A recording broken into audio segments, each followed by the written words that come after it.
Assalamualaikum warahmatullahi wabarakatuh. Saya akan melakukan live reaction dari The Wanderer ya, dari akun YouTube The Wanderer. Judulnya Malaysia diomeli Profesor Amerika soal simposium bahasa Melayu dan buku. Ayo kita simak saja seperti apa videonya ya. Gaskeun.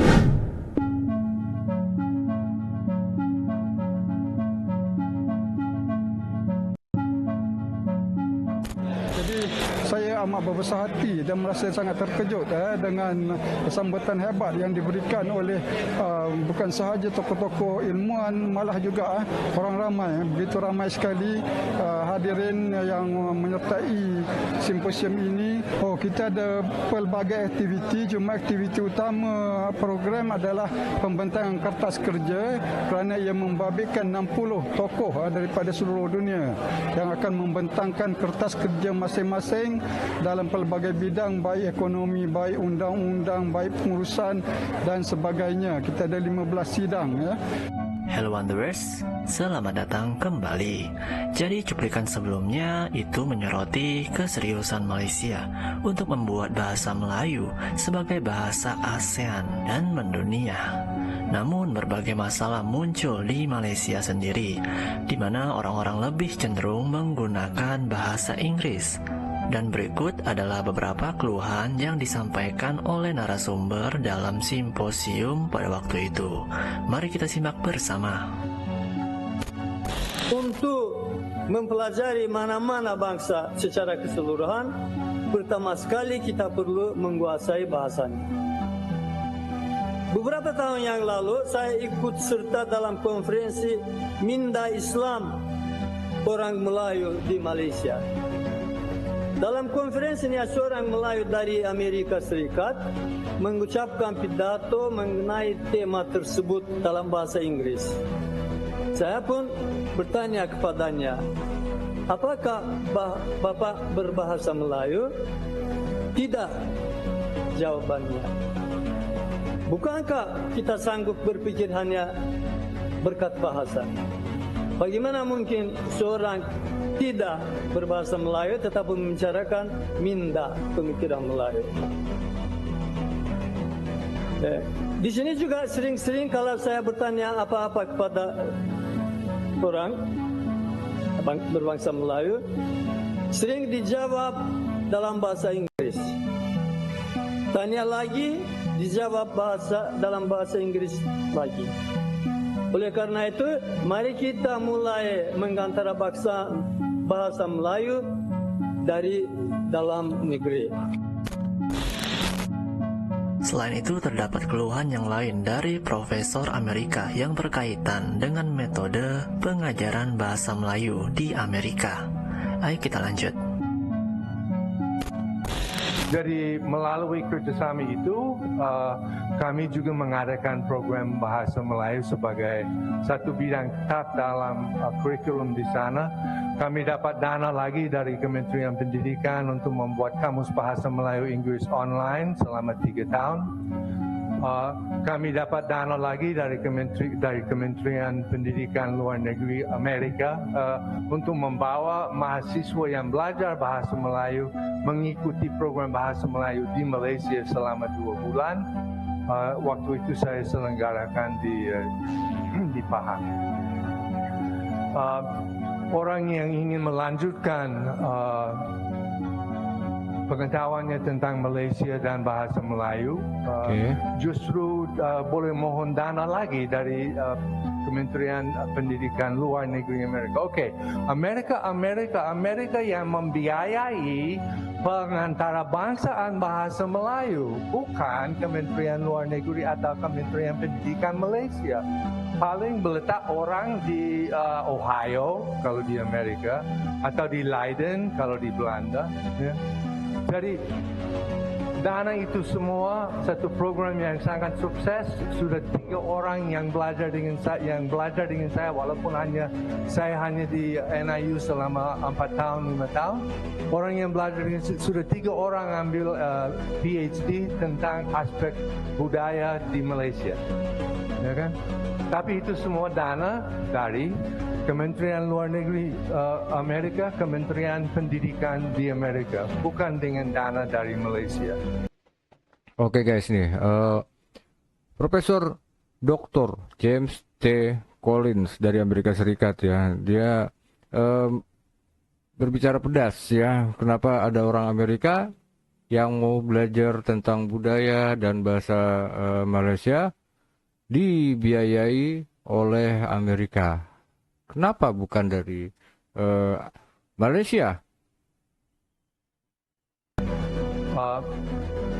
Saya sangat setuju kerajaan Malaysia yang harus keluarkan dana melalui kementerian yang sesuai untuk menyediakan beasiswa untuk mahasiswa yang mau belajar bahasa Melayu. Tidak seharusnya di Amerika memilih negara yang lebih kecil. Banyak negara di Afrika yang pasti akan mau datang ke sini untuk belajar bahasa Melayu. Saya sendiri menunggu bus di Kajang itu jumpalah orang dari Burkina Faso dan sebagainya yang datang belajar di sini. Kerajaan Malaysia kalau ingin betul-betul melanjutkan atau maksud saya mengembangkan pengantarbangsaan bahasa Melayu itu bukan melalui setiap tahun ada simposium besar-besar dan sebagainya.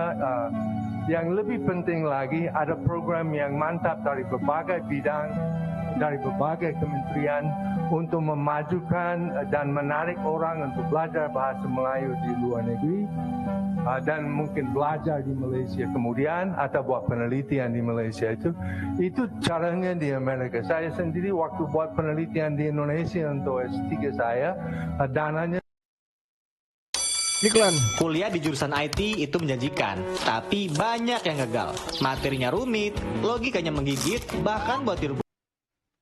Semua dari Kementerian Pendidikan di Amerika. Saya hanya ingin merespon, membalas, mengangkat baliklah cerita tadi itu.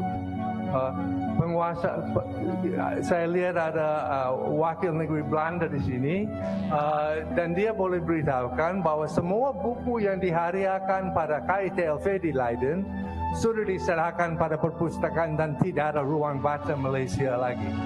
Kan dulu bertahun-tahun ada ruang baca buku-buku dari Malaysia, semuanya sudah diserapkan. Tidak ada profil Malaysia lagi di situ. Oke. So, artinya kita harus ambil tindakan yang bukannya buku, yang bukannya keras, bukannya barang, bukannya hadiah untuk orang yang pernah jadi profesor lama, jadi kita lantik dia bagi dia kursi di Ohio kah atau di Leiden kah. Harus ada guru bahasa, harus ada penjagaan, harus ada pendidikan untuk guru bahasa. Jangan kirim lagi buku, kirim orang dan bawa orang kemari. Itu caranya untuk mengantarabangsakan bahasa Melayu. Bukan dengan banyak-banyak buku yang akhirnya diserapkan dan hilang dalam koleksi yang lebih besar. Dan bukan dengan hanya menghadiahkan orang yang sudah berkhidmat di Malaysia, kita berikan dia 1-2 tahun di Amerika, di Belanda, di Jerman dan sebagainya. Tidak. Oke, jadi ada wakil dari Belanda di situ yang Prof bilang nih, Prof James bilang ya, tidak ada lagi ruang untuk buku di perpustakaan di Leiden, Belanda ya. Nah, dia minta jangan cuma kirim buku, tapi juga kirim pengajarnya. Good point, Prof. Supaya tetap terjaga pengajarannya ya. Lanjut. Tidak ada kesinambungan, ya kan? Tidak ada kesinambungan dalam semua proyek seperti itu. So mungkin lebih baik saya tidak sambung lagi karena sudah habis waktu kah? Terima kasih. Sama-sama, Prof. Demikianlah Sobat Maju keluhan dari Profesor Amerika Serikat James T. Collins. Kita harapkan dapat memberikan pembelajaran bagi Indonesia dalam mengembangkan bahasa Indonesia di luar negeri. Apalagi sekarang bahasa Indonesia sudah diakui oleh UNESCO sebagai bahasa sidang forum konferensi mereka. Kita harapkan ke depannya bahasa Indonesia bisa meroket lagi. Amin. Nah, bagaimana pendapat kalian? Oke guys ya, wow. Kalau profesor yang ngomong tuh kayaknya padat ya. syarat dengan makna-makna atau ilmu-ilmu ya. Nah, Profesor tadi tuh concern ya terhadap bahasa Melayu yang ada di yang diharapkan untuk bisa berkembang, tapi upaya dari pemerintah Malaysia itu masih kurang sepertinya, dan dia berharap lebih dari pemerintah Malaysia lewat Kementerian Luar Negeri atau Kementerian Pendidikan Malaysia, gitu ya. Ya, semoga bisa berkembang bahasa Melayu Malaysia ya, dan supaya bisa lestari ya, gitu. Oke guys ya, terima kasih banyak sudah menyimak. Sampai lain kesempatan. Assalamualaikum.